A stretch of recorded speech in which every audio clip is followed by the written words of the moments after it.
Uno, dos, tres, cuatro, probando. Estaba leyendo Fantasmas del Oriente y me parece que tú has hecho con una novela histórica una novela de aventuras y en el medio una novela negra. Has mezclado casi todos los géneros para hacer una historia genial en el transcurso. Por otro lado, que si la agarran, por ejemplo, los chicos, no les importa mucho si fue o no verdad, digamos, ¿no? Es un poco la intención esa. Sí, fíjate que sí, Ajá. totalmente. La idea de que convergieran varios géneros, porque originalmente la tenía pensada desde hace años, más que no me atrevía, Ujú. que fuera una novela histórica, pero el peso del adjetivo histórico era mucho y no me sentía cómodo ni capaz. Y de pronto surgió la idea de que fuera desde el presente, a partir de la confluencia de varios géneros, sin dejar de lado la parte de la novela histórica que ahí está, pero también la parte de la novela negra y también esta idea de la novela de aventuras, del road novel, que tenía muchas ganas, ¿no? Algo de poner a los personajes a viajar y también la idea de divertirme, porque venía de escribir 49 Cruces Blancas, que había sido muy Sí, duro, claro. y a pesar de que, bueno, este tema también es un tema muy trágico y es vergonzoso y terrible, pero tenía ganas de el tono y la voz, los personajes, divertirme un poco con ellos. Entonces encontré este tono mucho más ligero, humor negro, absurdo, fársico. Y entonces creo que sí, creo que al final de cuentas esta novela sí está planteada como una especie de juego, ¿no? A pesar de que está atravesada por temas como el racismo y el machismo y la construcción histórica de la identidad, creo que los temas están ahí, pero sí desde una perspectiva mucho más lúdica. Y sí creo que podría conectar perfectamente con autores más jóvenes como yo. Ujú. Ahora, tanto Beatriz Rivas como Julián Herbert escribieron también algunas cosas en relación, bueno, algunas no, cosas no, libros con respecto a esto. A mí me gusta mucho más lo de Beatriz Rivas, que también escribió como una novela alrededor de ella. En el sentido, por otro lado, que este, cuesta mucho acercarse históricamente a esto, digamos, ¿no? Tendrían que haber varios historiadores y hacer realmente una investigación muy tremenda con respecto, ¿no? Sí hay estas investigaciones, yo me encontré con ellas y me sirvieron Ujú. para escribir la novela, pero están en círculos muy reducidos, muy Ajá. especializados. Yo me encontré, por ejemplo, tesis de maestría o tesis doctorales que abordaban el tema y ahí es donde yo pude beber de fuentes, digamos, serias, ¿no? Fidedignas. También hay artículos especializados que se enfocan en temas muy específicos de todo este terrible episodio histórico del México de principios del siglo XX. Pero es verdad que están en círculos muy cerrados. Es para, finalmente es la academia en la que ha trabajado el tema y a nivel divulgación prácticamente no hay nada, ¿no?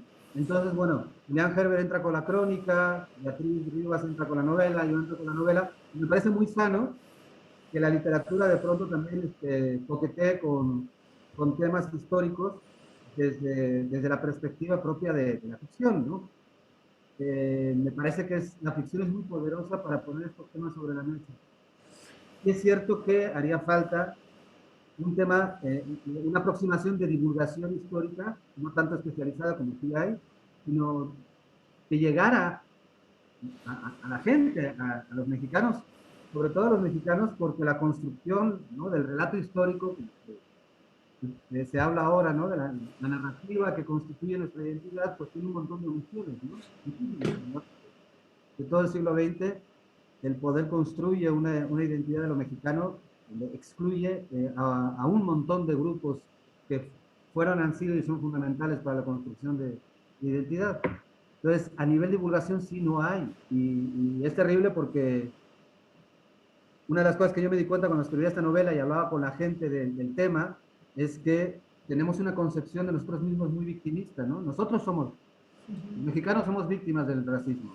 Nosotros somos los víctimas de la xenofobia, ¿no? Está el gran trauma de la conquista, luego esta convivencia también traumática con Estados Unidos. Entonces, tenemos una visión de nosotros mismos muy victimistas, pero también hemos sido victimarios, ¿no? Hay muchísimos episodios en la historia de México en los que, como sociedad y nuestros gobiernos, han sido victimarios, como es el caso de la persecución de la comunidad de China en México, o el tema, por ejemplo, de los japoneses en la Segunda Guerra Mundial y alemanes que fueron confinados en campos de concentración cuando México entra como aliado. Y en la actualidad el tema de los centroamericanos, ¿no? Los hermanos centroamericanos en México están siendo tratados de una manera eh, que viola todos los derechos humanos fundamentales. Entonces, reconfigurar nuestra identidad, no solamente desde este relato maniqueo de pobrecitos de nosotros, cómo nos maltratan, y asumir también nuestros pecados, creo que es importante. Una de las cosas que particularmente me desune con los argentinos que llegaron en la época de la dictadura aquí, que fueron muy generosos con nosotros, México, es precisamente hablar de esa generosidad que siempre duró en México, cuando no es así, digamos. Si yo soy un habitante de ahora y veo el gran racismo que existe contra los centroamericanos, no puedo decir para nada que México es el gran invitador de todos los que vengan del mundo aquí, ¿verdad?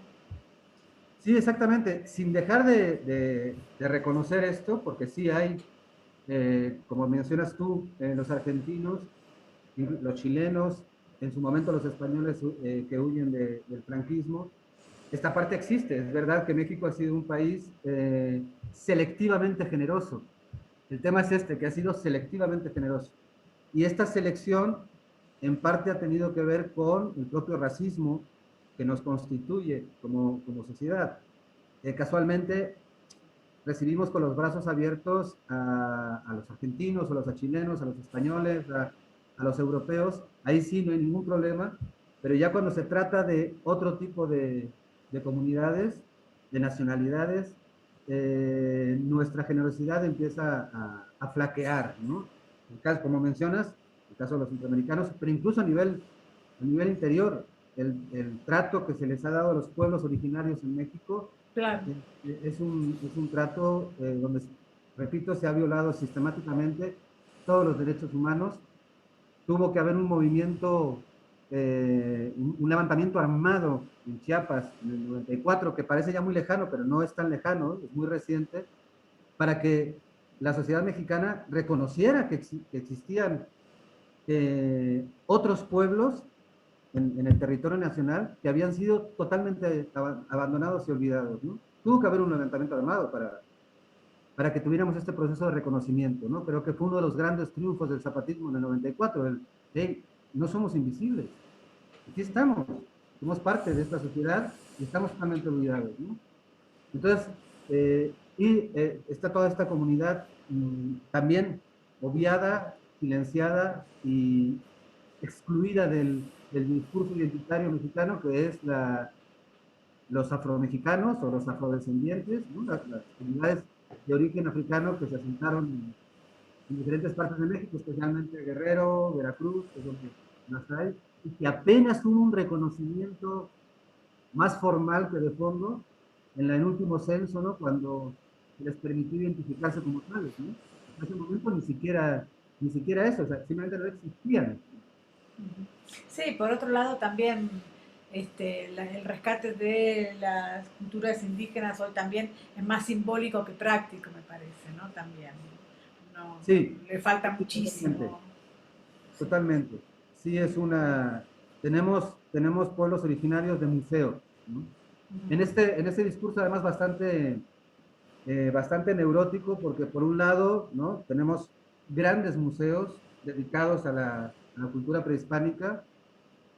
Hay un orgullo otra vez, en la construcción identitaria de lo mexicano, el orgullo, ¿no? Del pueblo azteca, los mayas, con lo avanzado, con lo avanzada que era esa civilización, tenemos un Instituto Nacional de Antropología e Historia que es un aparato enorme, gigante, ¿no? Que tiene muchísimo presupuesto, con, con unas líneas de investigación que tiene históricas, pero es como ahí, en el museo, en la vitrina.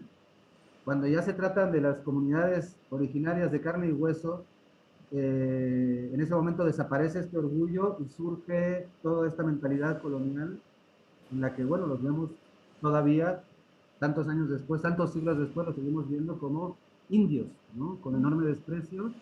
Eh, Nos molesta, nos incomoda que existan, que estén, que sean parte de nuestra sociedad.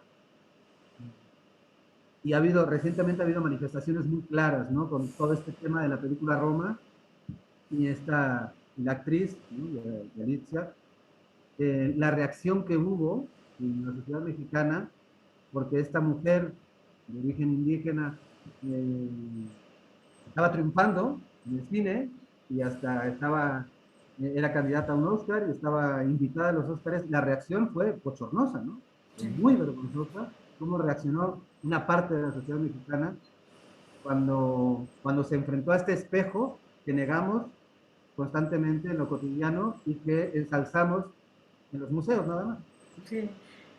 Iturbide a John es una persona llena de venganza, dirías tú. Fíjate que no, me No. parece que no, no, no, no. Yo creo que es más bien, bueno, yo lo concebía como un personaje tremendamente ingenuo, muy quijotesco, disparatado, y él, durante toda la primera parte de la novela, se asume más como una especie de justiciero, ¿no? Alguien que enarbola la verdad histórica, de la cual me río un poco, ¿no? Me burlo un poco, eh, en, esta, en este afán por reivindicar a sus antepasados, ¿no? Y porque se haga justicia. Más bien yo lo veo como un justiciero. Las circunstancias de la historia y cómo se va involucrando con determinadas personas y, y haciendo tomando determinadas decisiones, eh, lo convierten como una especie de vengador, pero un vengador a pesar de él mismo, ¿no? Un vengador que no tiene ni siquiera conciencia de querer vengarse, más bien puede ser visto como un vengador, pero creo que él se concibe a sí mismo como un justiciero totalmente disparatado, ¿no? Por momentos creo que el personaje nada en las aguas del absurdo total, ¿no? También era muy intencional. Ahora, Muchas situaciones que enfrenta son absurdas, ¿no? E inconcebibles. ahora la policía que no sirve para nada, no servía para nada desde hace bastante, digo yo, ¿no? La policía, ¿te refieres al cuerpo policíaco? Sí, sí, sí. Sí, bueno, todo esto, toda esta parte del sistema, ¿no? Por llamarlo de alguna manera, de la estructura de poder, en este caso de las instituciones que imparten y administran justicia, etcétera.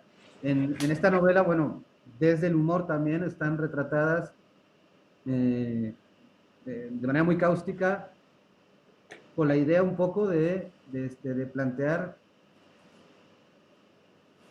un mecanismo que en México funciona de manera muy, muy, muy compleja para, para que no resulte, para que no funcione. No es, no es creo que falta de pericia, sino más bien es, digamos que sistémicamente las instituciones de justicia en México están diseñadas para que no funcionen justamente. Y aquí es muy palpable, ¿no? Ante un caso tan extraordinario y tan inusual como que alguien surja de pronto de la nada y pida una reparación, ¿no? Del daño histórico y hable de justicia histórica, obviamente estas instituciones empiezan a chirriar, ¿no? Y empiezan a volverse un poco locas porque están enfrentando algo que es totalmente inusual. Y la idea de justicia es una idea que nada más la tiene el Leonor Soufflé, ¿no? Esta policía mujer que sí cree, también muy picotesca, muy, muy disparatada como personaje. Y bueno, es la única realmente que puede creer en un principio de justicia y precisamente en la novela se va viendo cómo hacer justicia en México es convertirse en una especie de paria y un perseguido, ¿no? Ahora, también es cierto que más allá del narco hay como una especie de mexicano más allá de la ley y más acá de la ley, digamos, como que esa policía no, por lo menos en la novela, no muestra exactamente las cosas por las que se preocupa el mexicano, ni las cosas por las que él adquiere derechos, me parece, ¿no? Pareciera ser que hay como una cosa indomable del mexicano, sobre todo en el interior, creo yo. Sí, fíjate que hace poco un amigo, un escritor juarense, hablaba conmigo y decía, bueno, respecto de la pandemia, ¿no? Y son palabras de él, como para hacer este país que es ingobernable, pues el gobierno federal no lo ha hecho tan mal con la pandemia, ¿no? Teniendo en cuenta que es un país ingobernable a partir de esto que mencionas. Yo creo que el tema del crimen organizado ha sido un gran pretexto en los últimos años para justificar muchísimas cosas en este país. Exacto, El crimen exacto. organizado me parece que es un resultado no es la consecuencia de. El crimen organizado es resultado de una serie de condiciones históricos, sociales, políticas que se fueron dando para que surgiera esta institución, al margen de la ley, que funciona como cualquier otra institución en México, ¿no? Tiene los mismos mecanismos y tiene los mismos, digamos, actos reflejos y los mismos vicios. Pero me parece que es una consecuencia de una serie de circunstancias históricas, sociales, políticas que vienen de muy lejos y que entre otras cosas tiene que ver con la difícil convivencia que tenemos los mexicanos con el tema de las reglas, del respeto a la ley, y cómo conseguimos la ley, ¿no? Por eso digo que las instituciones de justicia están pensadas para que la ley sea eso que podemos manejar a conveniencia, ¿no? No es la ley en México no es un referente. Toda ley, obviamente, es interpretable y en todas las sociedades existen mecanismos para interpretar la ley, estancias, estructuras que interpretan la ley, pero se interpreta a partir de un principio de justicia y de verdad, ¿no? Pero en México no, en México no tenemos la ley no la asociamos con términos como justicia ni verdad jurídica, la asociamos como con un mecanismo, ¿no? Una herramienta más para poder hacer lo que nos dé un poco la gana. Y esto creo que la novela también Sí, va de eso, ¿no? está muy marcado eso, por supuesto. Sí. Ahora, no faltarán teóricos en la ley, no faltará que todos estudiemos lo que es la ley, aparte de las armas y todo eso. Fíjate que es curioso, bueno, desde el punto de vista de la teoría y de los estudios de la teoría, pues en México hay grandes juristas, grandes instituciones que forman grandes juristas, eso no me queda duda, ¿no? Y desde el punto de vista teórico, y desde el punto de vista de la filosofía del derecho, hay grandes exponentes, no tengo ninguna duda. Lo que sí creo es que en digamos que en la educación básica general de los mexicanos, tenemos grandes carencias y lagunas en lo que es entender un sistema legal, cómo funcionan las leyes, por qué existen las leyes. Hay una enorme carencia en ese sentido. Me parece que es también a propósito, ¿no?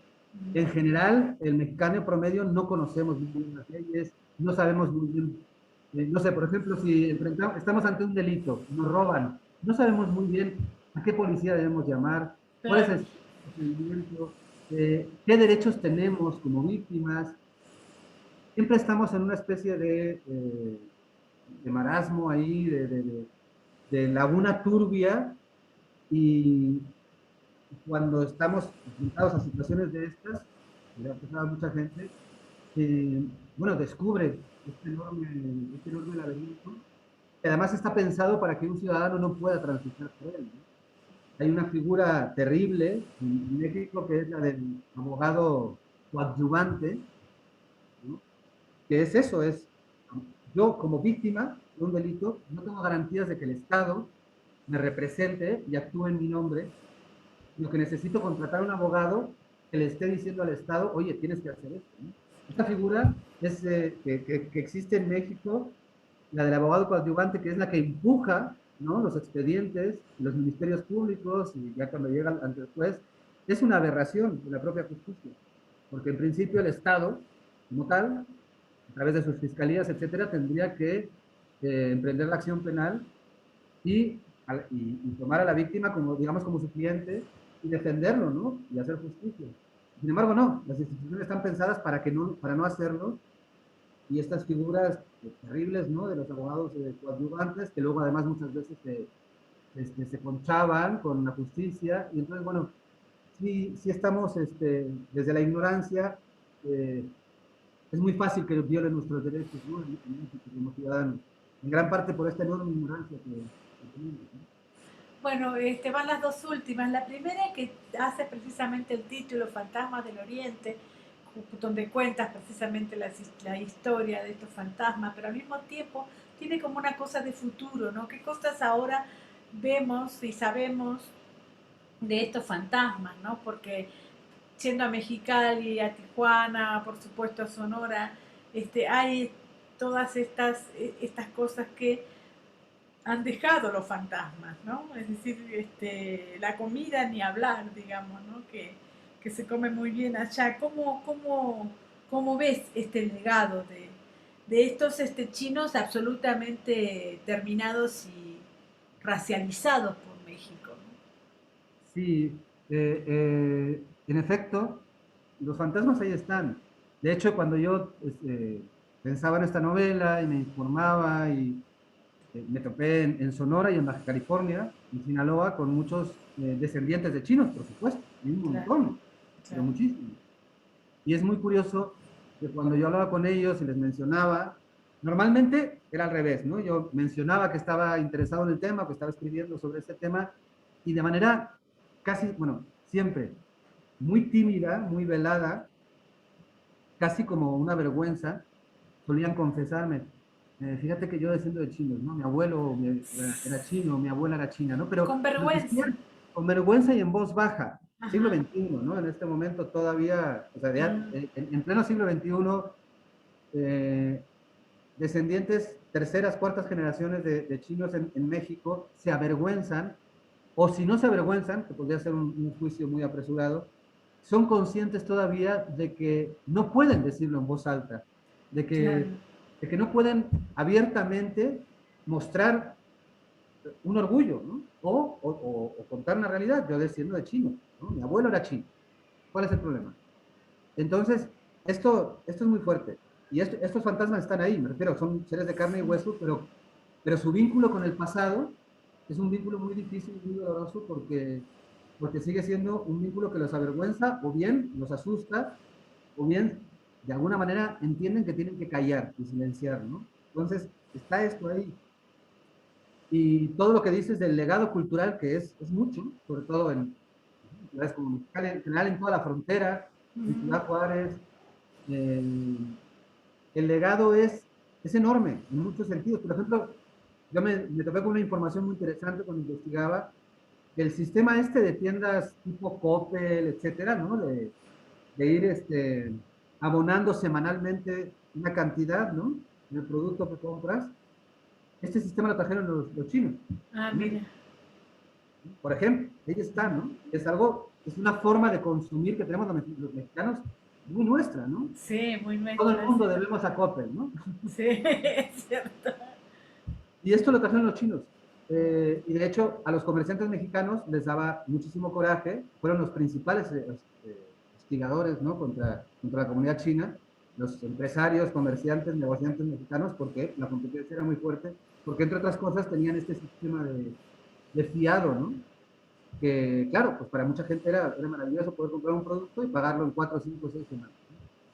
Entonces, bueno, está la comida, pero está esto de las formas de hacer negocio, y por supuesto la herencia genética que está ahí, ¿no? Que forma parte del paisaje genético, digamos, o de la sopa genética del norte de México.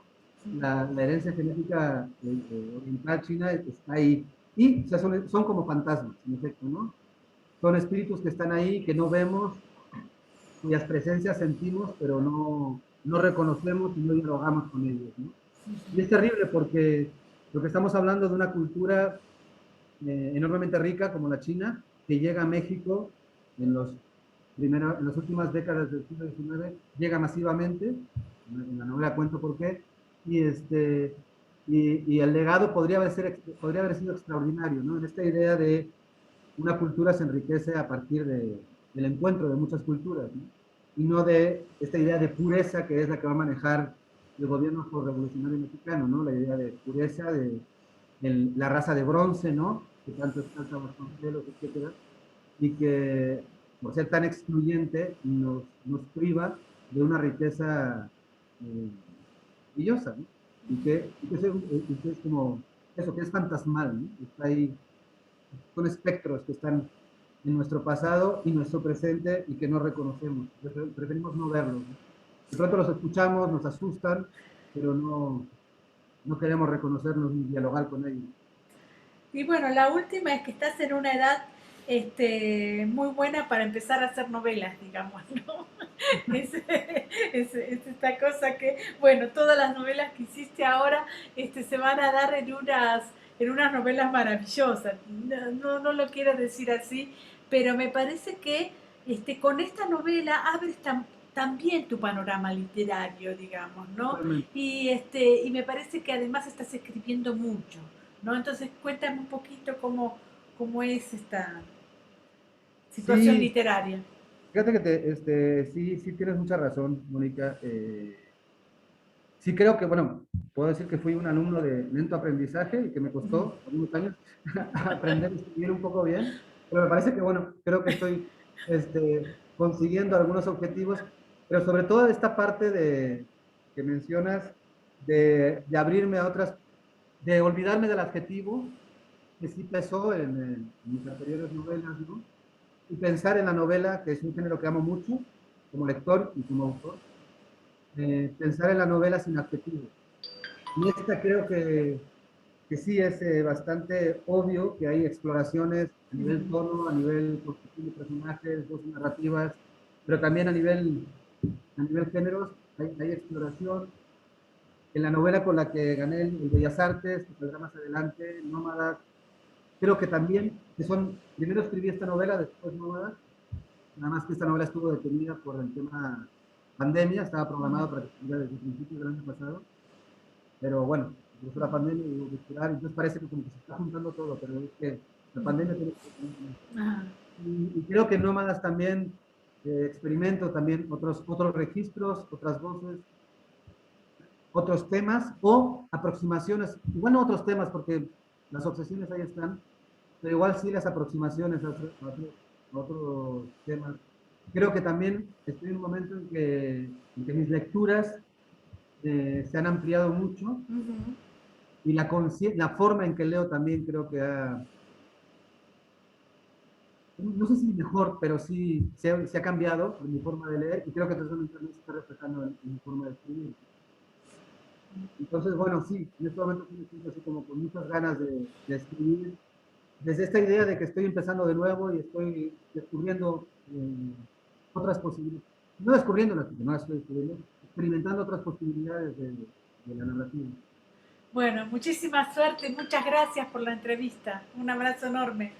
Al contrario, Mónica, como siempre, muchísimas gracias a ti por estar pendiente de mi trabajo. De verdad te agradezco muchísimo. Un abrazo grande. Un abrazo. Nos vemos.